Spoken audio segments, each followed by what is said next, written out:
تو حضور نے فرمایا اس پر لعنت ہے جو میری اولاد کی تکریم کو پاؤں تلے روندے، جو میری اولاد کی توہین کرے. توجہ ہے، یہ ملا علی قاری علیہ رحمت آگے لکھتے ہیں، فرماتے ہیں توجہ سنیے، فرمایا ای من ایذائہم و ترک تعظیمہم، جو ان کی تعظیم کو چھوڑے اور ان کو تکلیف پہنچائے.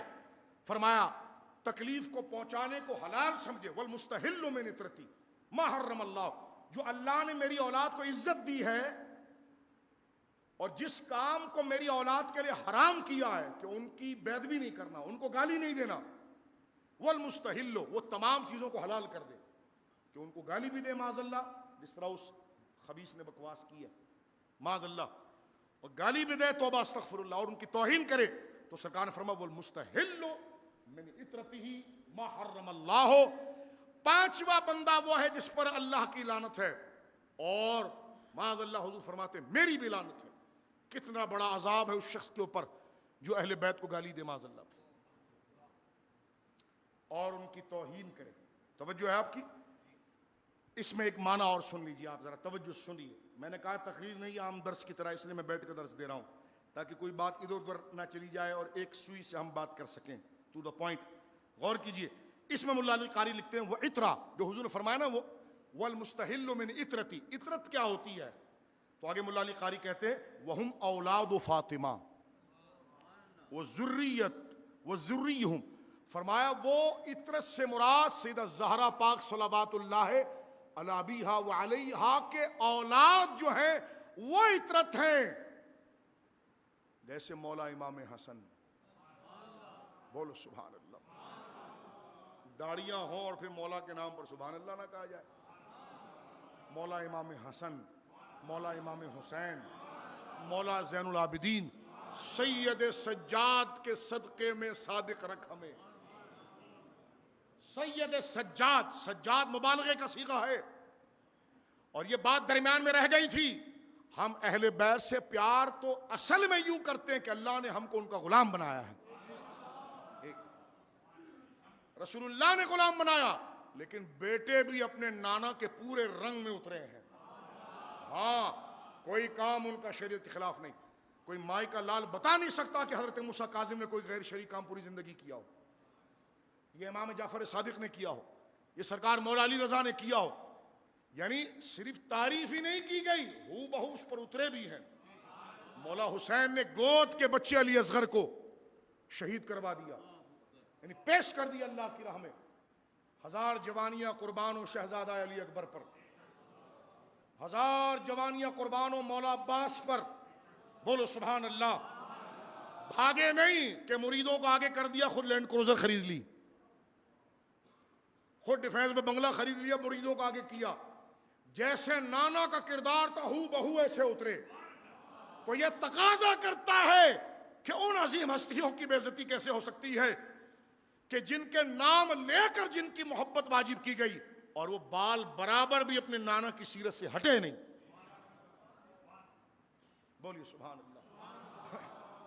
کس طرح اس لعین نے سرکار مولا امام تقی کا نام لیا اور معاذ اللہ مغلظات بکی. ہم نہیں جانتے وہ ملعون ہے کہاں پر، لیکن ہم پاکستان بھر کے علماء کو کہتے ہیں نکلیں اور تھانوں کو رخ کریں اور اس کے خلاف، اس بدبخت کے خلاف جو ایف آئی آر بنتی ہے اس کو لانچ کرائے، تاکہ کیونکہ اہل بیت تابوت سکینہ ہے. یہ میں بتا دوں آپ کو، حدیثوں میں آیا تابوت سکینہ ہے. بنی اسرائیل نے جب تک تابوت سکینہ کو چوما اور پیار کیا تو لاکھوں کا لشکر ان سے ڈر کے بھاگ جاتا تھا. اور جس وقت سنیو جس وقت بنی اسرائیل نے تابوت، کیونکہ آگے والی اولاد کو، یہ ہم کیوں اتنے شاہ صاحب اتنا دیر کیوں بیٹھے ہوئے ہو؟ میں نے کہا ڈر کر بیٹھے ہیں، اپنے بچوں کو بٹھا کر بیٹھے ہیں، کیونکہ بنی اسرائیل خود تو تعظیم کرتے تھے تابوت سکینہ کی. تابوت سکینہ کیا تھا؟ لکڑی کی پیٹی، اس کے اندر انبیاء کرام کے عصا، حضرت موسیٰ کا عصا، آپ کا عمامہ، رسول اللہ کی نالین پاک، یہ تبرکات تھے، یہ تبرکات تھے. اس پیٹی کے اندر جو آسمان سے لائی گئی تھی، شیشم کی پیٹی، جنہوں نے اپنی آنکھوں سے اترتا ہوا دیکھا تھا وہ تو ادب کرتے تھے. جب ان پر دشمن غالب ہوتے تو پیٹی آگے رکھ کر دعا کرتے، تو اللہ دشمنوں کے دل پر روب ڈالتا، دشمن بھاگ جاتے. لیکن انہوں نے یہ ادب اپنی قوم کو نہیں بتایا، اس سے ڈر کر یہ یوم رکھا ہے۔ پھیپھڑے ہمارے بھی دکھ رہے ہیں، کمر ہماری بھی دکھ رہی ہے، لیکن انہوں نے اپنے بچوں کو بتایا نہیں کہ اس کا مقام کیا تھا۔ بعد آنے والی اولادوں نے کیا کیا؟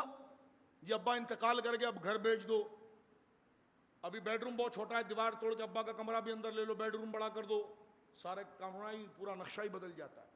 باپ مر گیا، باپ کی گاڑی بیچ دو، جائیداد بیچ دو، ماں بوڑھی ہو گئی، کمرے کے اندر پھینک دو، وہ ماں کا کمرہ توڑ کے بھی اپنی بیوی کے لیے بڑا بنا دو۔ یہ نحوست اولاد میں آ جاتی ہے، اللہ محفوظ فرمائے ہیں۔ تو بنی اسرائیل میں یہ آئی کیونکہ ان کے بڑوں نے مرتبہ نہیں بتایا، انہوں نے اٹھا کر پیشاب کی جگہ پر تابوت سکینہ کو رکھ دیا۔ اللہ نے ان پر دو عذاب لائے، استغفر اللہ۔ ایک ان پر کوڑ کی بیماری آئی، برس کی بیماری آئی، اور ایک بخت نصر ان پر مسلط کیا۔ بخت نصر نے مار مار کر بنی اسرائیل کا بھوسا نکال دیا، اتنا مارا۔ وہ کہتے تھے ہماری پٹائی کیوں ہو رہی ہے؟ رب نے فرمایا اس لیے ہوئی کہ ادب والوں کا تم نے ادب نہیں کیا۔ تو یہ درس جو ہم دے رہے ہیں نا بچوں، اس درس سے دے رہے ہیں کہ ہم میں خدا کسی بخت نصر کو نہ لے آئے۔ یہ کرونا کے عذابات، یہ عذابات آتے ہی اللہ کے محبوبوں کی توہین کی وجہ سے۔ اور ایک بات میں بتا دوں آپ کو، حضرت عبداللہ بن مسعود سے روایت ہے کہ جب بنی اسرائیل پر عذاب آیا نا تو اللہ نے فرمایا جاؤ وہ بستی کو الٹو، اور ایسا الٹا کرو ایسے جیسے دو تھالے کو الٹا کر کے مارتے ہیں، اور بالکل پیس کے رکھ دو۔ فرشتوں نے کہا یا اللہ وہاں پر کئی درویش ہیں جو چلا کر رہے ہیں، فرمایا ان کو پہلے پلٹو۔ حالانکہ وہ عبادت میں پورے تھے لیکن گونگے تھے، حق نہیں بولتے تھے۔ اللہ نے فرمایا جب میرے دین کا مذاق اڑایا جا رہا تھا، دین کا مذاق کیا ہے؟ سرکار کے خلاف سازش، معاذ اللہ، ختم نبوت کے خلاف سازش، صحابہ کے خلاف بک بک، اہل بیت اعظام کے خلاف بک بک، توجہ ہے؟ تو کہا انہوں نے بولا نہیں ہے۔ وہ اگلے تو جاہل نکمے اور زندیق تھے، ان کو تو پتا نہیں تھا، لیکن جن داڑھی ٹوپی والوں کو پتا تھا، جن پیروں کو پتا تھا، وہ گونگے شیطان بنے، ان کو پہلے پٹکو۔ اللہ ہمیں اس برے عذاب اور لعنت سے بچائے۔ گناہگار ہم ہیں مولا، ہمیں غداروں میں نہ کرنا۔ میرے بڑے بھائیوں بزرگوں، اللہ گناہگار کو بخشتا ہے، غدار کو نہیں بخشتا۔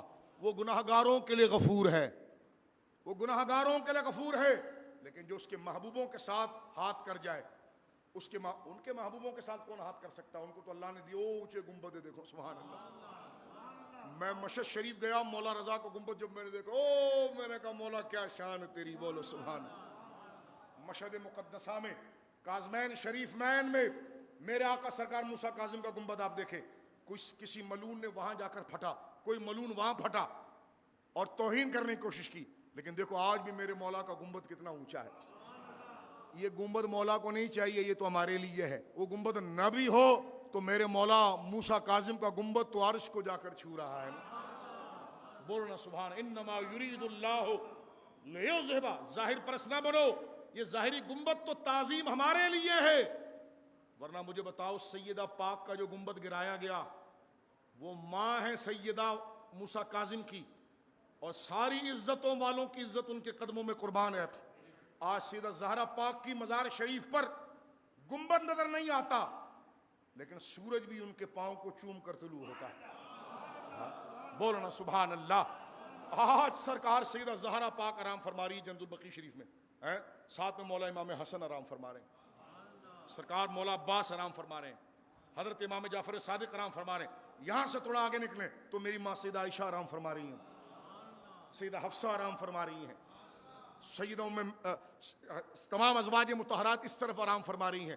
گنبد کسی پر نہیں ہے، لیکن آنکھیں ٹکتی نہیں ہیں ان کی قبر کی مٹی کے اوپر، جو اللہ نے مقام سید الشہداء کا دربار دیکھو آپ، گنبد میں کیا حسن ہوگا جو اس مٹی پر ہے، ابے سونے میں کیا چمک ہوگی جو کاشف القربات حضرت حمزہ کی مٹی میں ہے۔